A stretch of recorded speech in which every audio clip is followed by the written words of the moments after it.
Nós vamos continuar o estudo da semana passada e estamos falando sobre lei de liberdade no Livro dos Espíritos. E esse item do Livro dos Espíritos não é fácil, ele é muito difícil. Do ponto de vista filosófico, ele é muito difícil. Por exemplo, ontem nós estávamos fazendo uma palestra em Matão, lá no Clarim, né, ligado ao grupo de Caibar Schutel, e aí estávamos falando e alguém da plateia, né, colocou a seguinte questão, que eu vou usar hoje para que a gente possa falar disso, porque é muito interessante e tem a ver com a lei de liberdade. A questão é a seguinte: se Deus existe, e Ele é infinita sabedoria, Ele sabe de tudo, Ele vê tudo, Ele supervisiona tudo, Ele está no início e no fim de todas as coisas, para Ele não há nem passado, nem presente, nem futuro, porque Ele está para além do tempo, etc. Como que fica a nossa questão da liberdade? Algo assim: se eu sou livre, portanto tenho livre-arbítrio, e posso fazer as escolhas que eu quiser, naturalmente a escolha que eu faço surpreenderia inclusive Deus. Ok? Porque, não é? Eu estou no tempo e ele está surpreso, ele fica lá esperando. Bom, o André está nessa sinuca, vamos ver como que ele vai agir, o que ele vai escolher. Bom, e aí eu escolho, eu tenho A, B, C, D e E para escolher, e aí eu escolho C. E aí Deus, na sua infinita sabedoria, diz: ah, que legal, fiquei feliz porque ele fez o bem, né? Bom, se ele disser: ah, que legal, fiquei feliz porque ele fez o bem, isso significa que ele não estava feliz. E se ele não estava feliz, ele não é absoluta perfeição. E se ele se surpreende, é porque ele não sabe todas as coisas. Por outro lado, se ele sabe todas as coisas, e portanto ele sabia que eu ia tomar aquela decisão, é porque aquela decisão já estava predestinada e, portanto, aquilo que eu penso ser a escolha derivada da minha liberdade é algo que já estava escrito e, portanto, a liberdade não existe. E aí eu pergunto: como ficamos?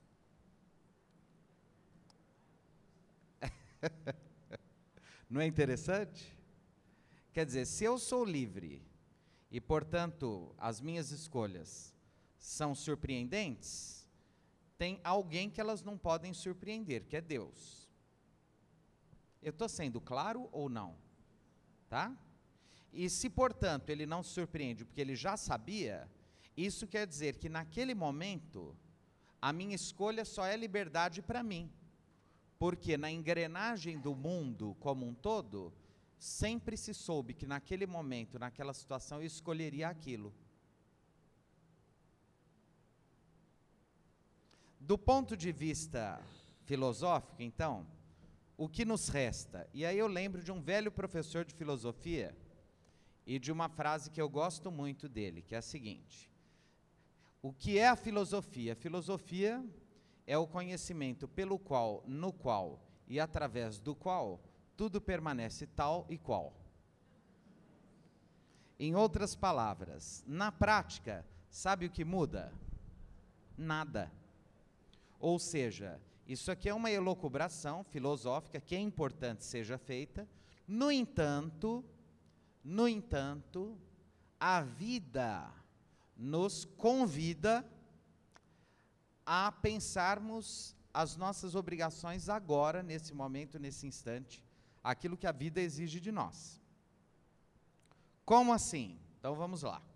Há um pensador francês chamado Albert Camus, morto nos anos 60, que escreveu um livro muito interessante chamado O Mito de Sísifo, que é um tratado de filosofia em que ele coloca que a grande questão da filosofia, sem dúvida alguma, é a morte e a liberdade, né? E juntando morte e liberdade, seria a questão do suicídio, né? E aí nós temos, recentemente, o exemplo de uma figura pública que optou consciente e livremente pelo suicídio, que foi o ator Valmor Chagas, né, que chocou o Brasil inteiro, né, com Com a sua morte. E aí, há algum tempo, eu li um artigo em que se colocavam, assim, duas questões. Pessoas que abraçam o envelhecimento, a dor, o sofrimento e a doença, com um amor tremendo pela vida, seja ela como for, e aqueles que consideram que a vida ou é do jeito que a gente quer, ou eu estou fora. E aí optam pelo suicídio. Então, o que esse ator fez? Na verdade, ele, na expectativa de uma velhice decrépita, de um envelhecimento, ele já estava quase que totalmente cego, com seríssimos problemas de saúde, etc., e na expectativa da invalidez, da dependência, etc., ele optou por suicidar-se. Livremente, né? Sendo livre, ele optou por suicidar-se.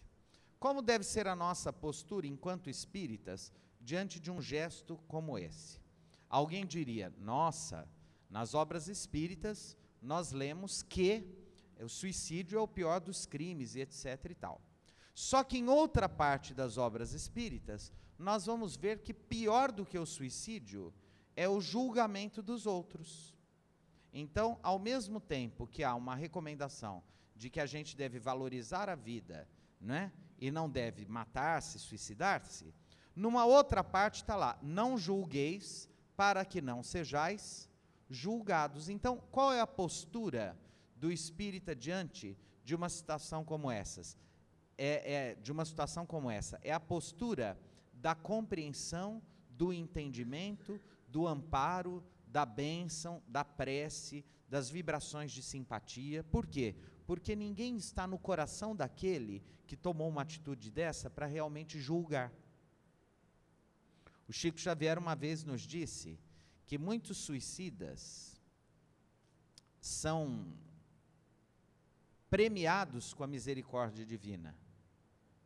Por quê? Porque, na verdade, muitos deles se matam na ignorância de determinadas leis espirituais e são pessoas boas, que apesar do gesto impensado, encontram a misericórdia divina, a bênção, o perdão, o amparo, a assistência espiritual necessária, porque ninguém está no coração de ninguém para julgar ninguém.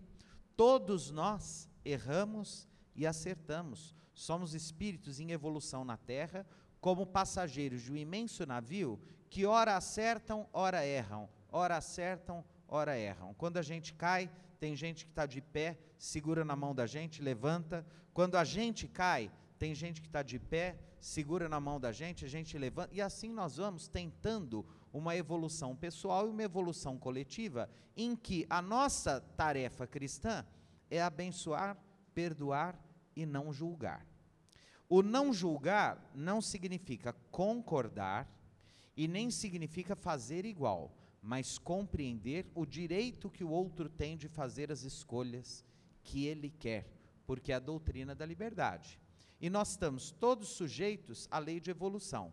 Uns vão cumprir, né, essa meta mais rapidamente, num ritmo mais acelerado, com iniciativas mais, né, empreendedoras do ponto de vista espiritual, de sua libertação, de sua purificação espiritual. Outros vão um pouco mais lentamente, se perdem no caminho, constroem labirintos com os próprios pés, nos quais se perdem, gastam às vezes muitas encarnações até encontrar o fio de Ariadne que irá levá-los de volta à saída para eles retomarem, não é, o caminho da evolução. No entanto, nós só temos a eternidade pela frente.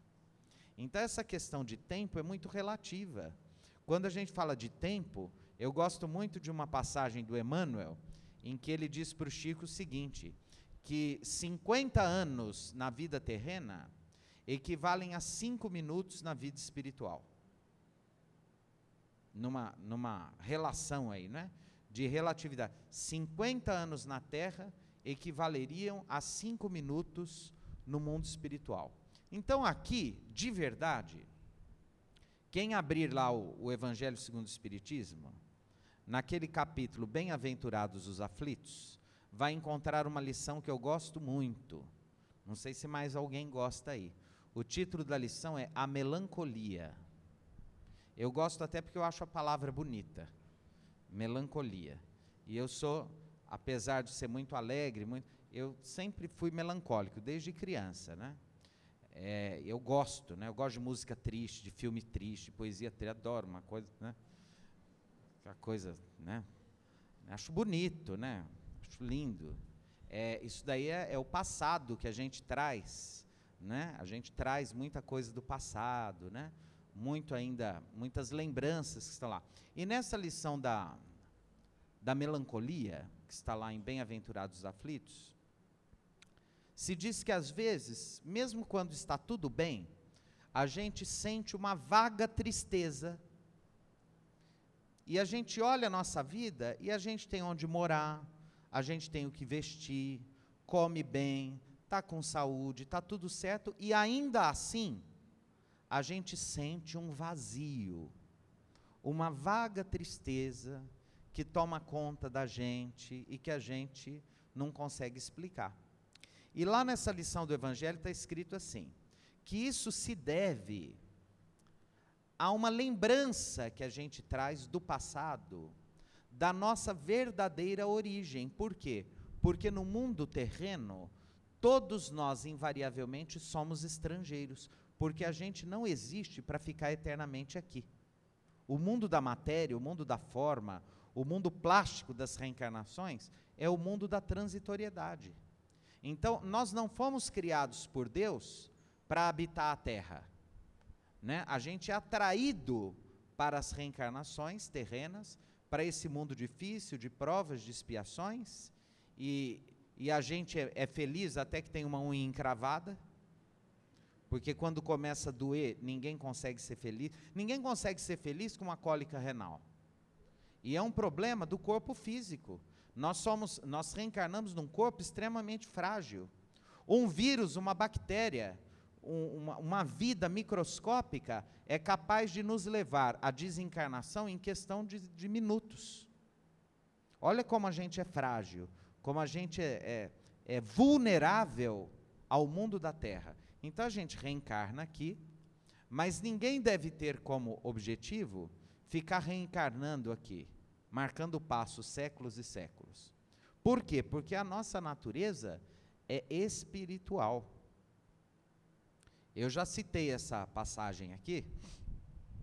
Há aquele célebre psicoterapeuta norte-americano, que foi um pioneiro na terapia de vidas passadas, o Dr. Brian Weiss, e que tinha muita gente querendo fazer sessões com ele. Ele fazia lá uma seleção, e uma espírita brasileira, uma companheira espírita, foi tentar uma sessão com ele.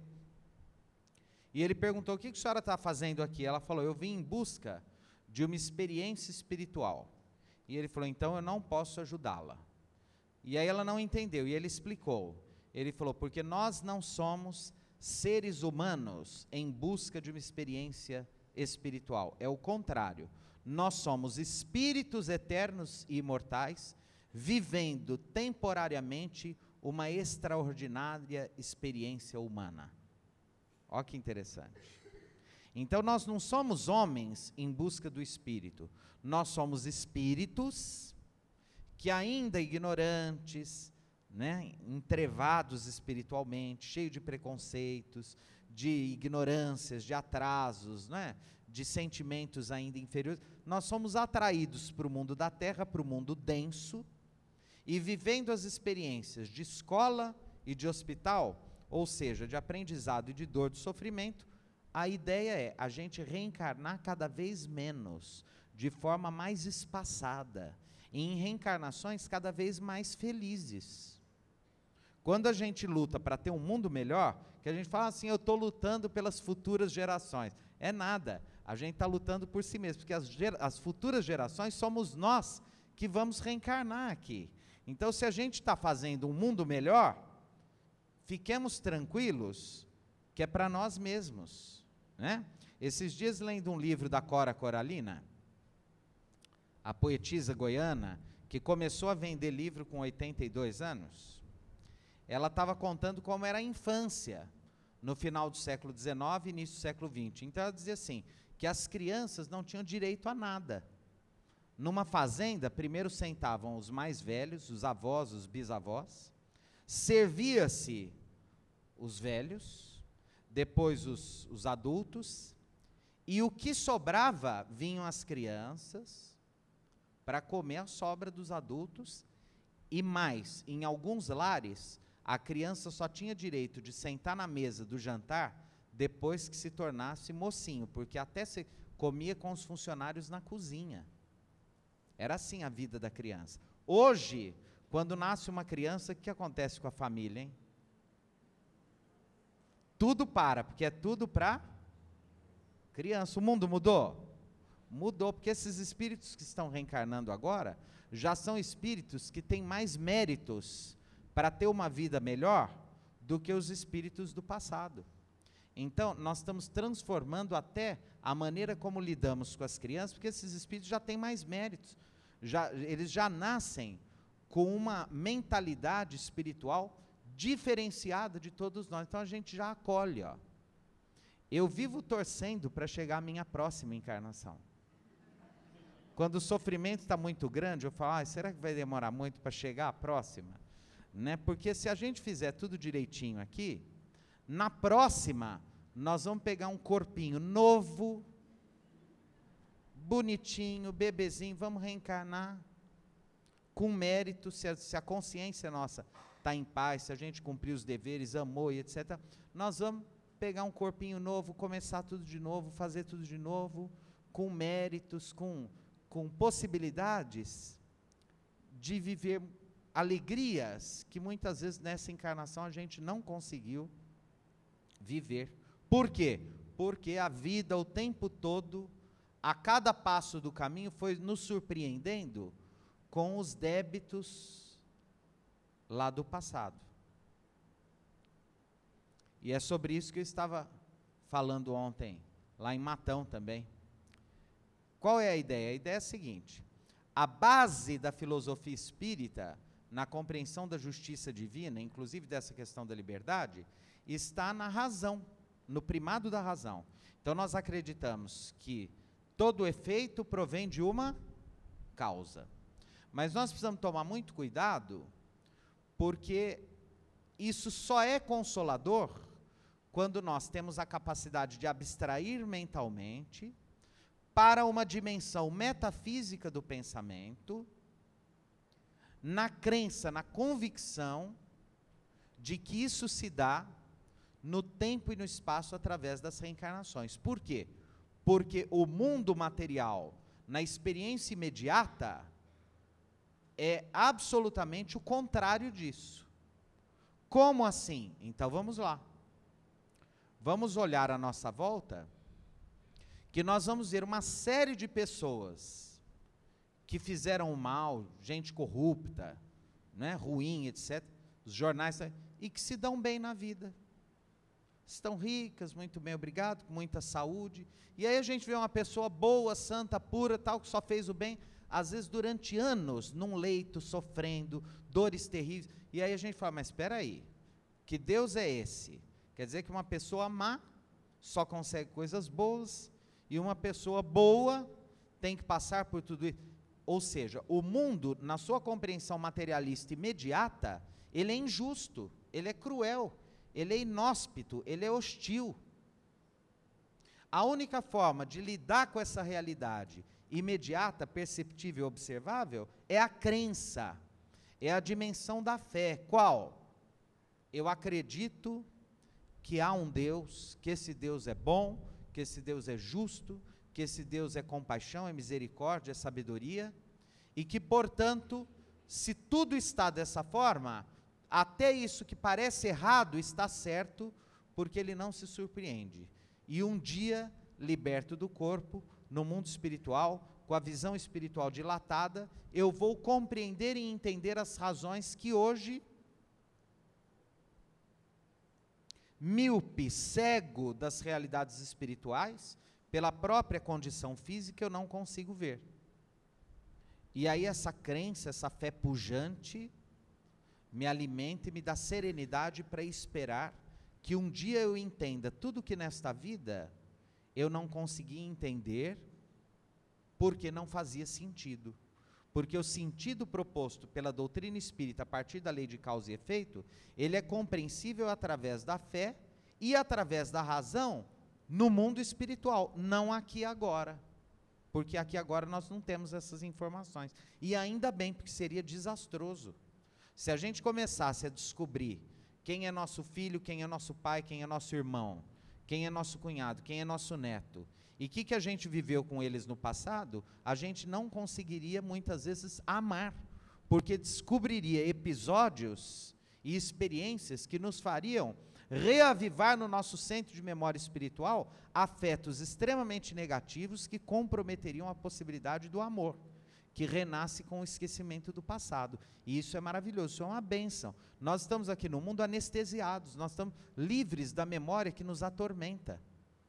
Né? E se a gente está sofrendo muito aqui no mundo espiritual, a gente deve agradecer, porque a gente está sofrendo na morfina espiritual.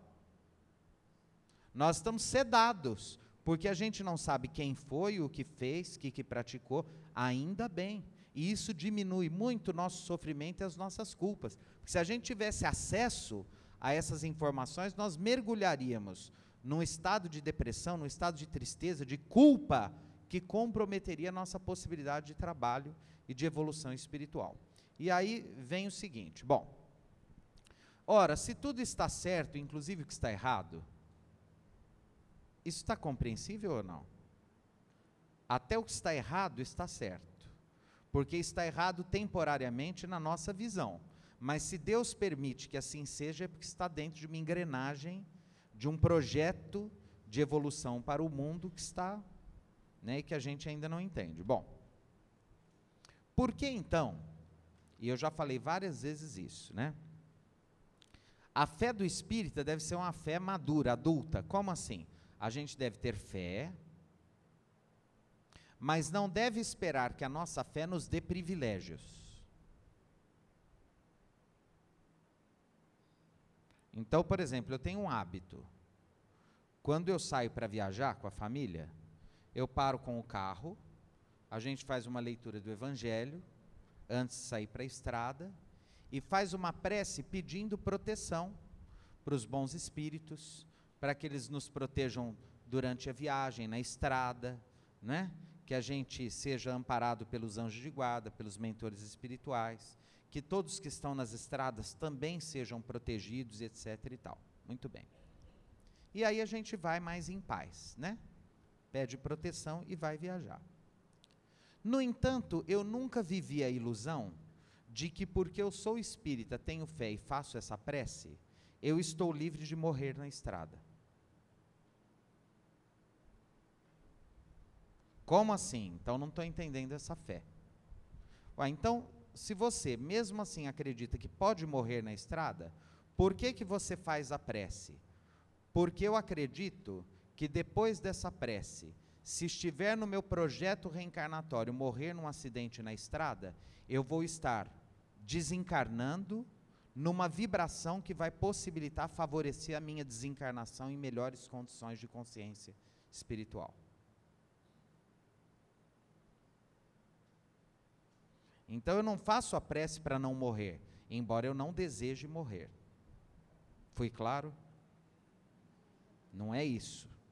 A gente faz uma prece e numa fé viva, verdadeira, a gente não exige nada do mundo espiritual. A gente faz a prece e pede para que os mentores nos protejam, sejam quais forem as experiências que nós reservamos para nós mesmos antes de reencarnar. Então, se está no meu projeto reencarnatório, desencarnar num acidente, e isso foi importante para a minha evolução espiritual, isso vai sim acontecer. Mas quando acontecer, se eu tiver numa vibração espiritual boa, se eu tiver espiritualizado, se eu tiver feito uma prece, a minha desencarnação vai ser facilitada pela prece que eu fiz.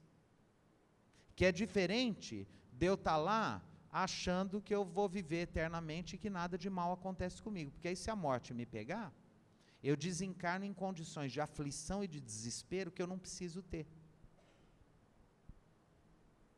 Compreensível ou não? Faz sentido?